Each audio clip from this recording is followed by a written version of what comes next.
Hello बच्चों, चलिए प्रश्न को समझते हैं।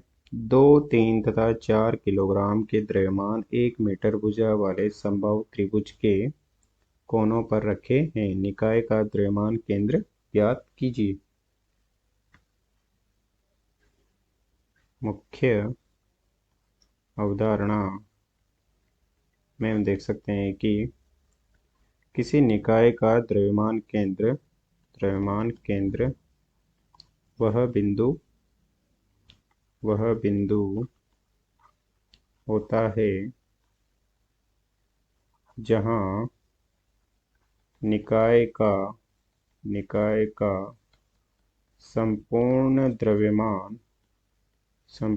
द्रव्यमान केंद्रित होता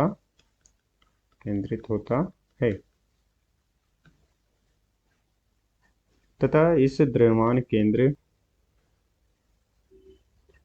द्रव्यमान केंद्र का स्थिति सदिश r सदिश को इस प्रकार से प्रदर्शित किया जाता है। m1 r1 सदिश प्लस m2 r2 सदिश प्लस m3 r3 सदिश बटे m1 r1 plus m2 plus m3। इसे कार्तीय निर्देशांक में इस प्रकार से लिख सकते हैं कि कार्तीय निर्देशांक में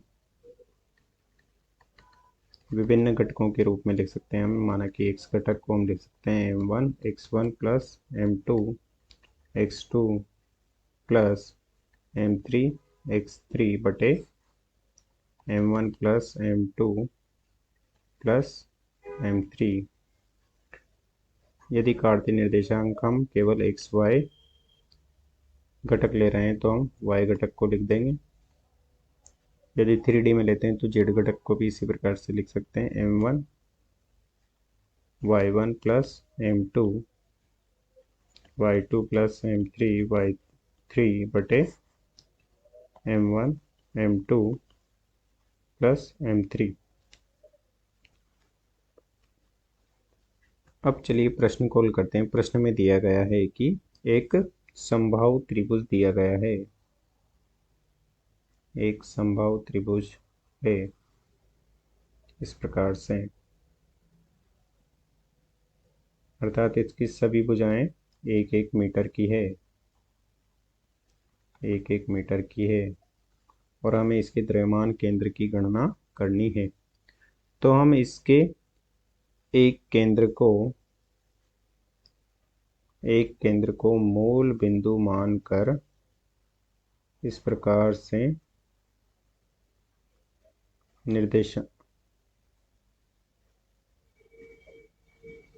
निर्देशांक पद्धति के लिए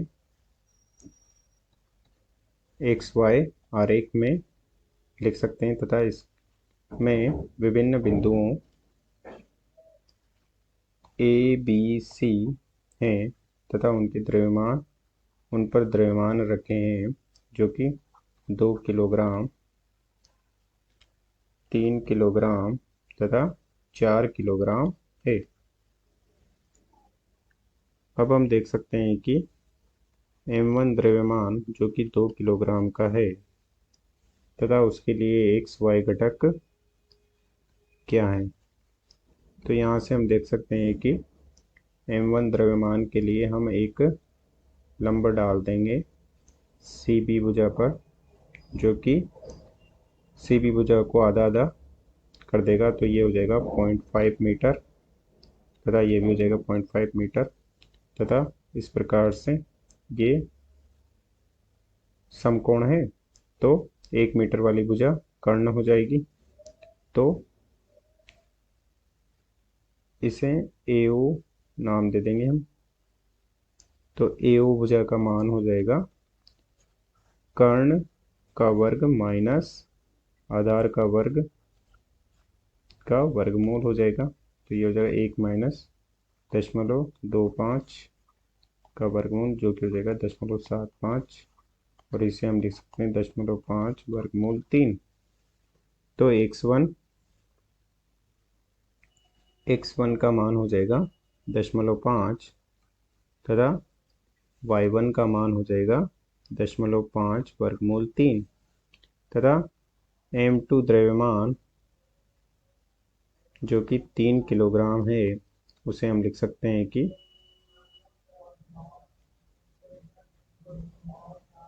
उसका x1 है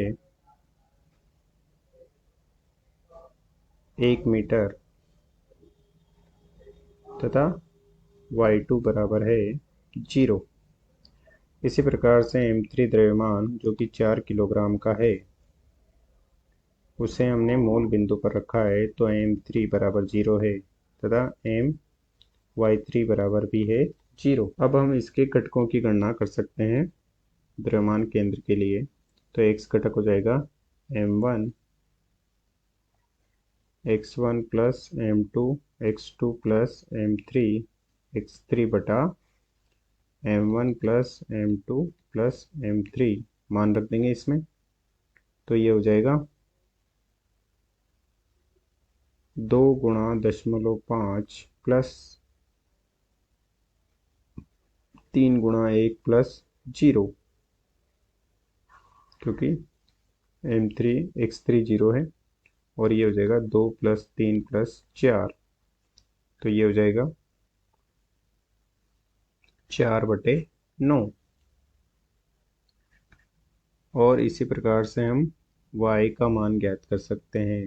y बराबर हो जाएगा m1 y1 plus m2 y2 plus m3 y3 बटे m1 plus m2 plus m3 बराबर हो जाएगा, मान रख देंगे हम इसमें, तो 2 गुणा 0.5 वर्गमूल 3 प्लस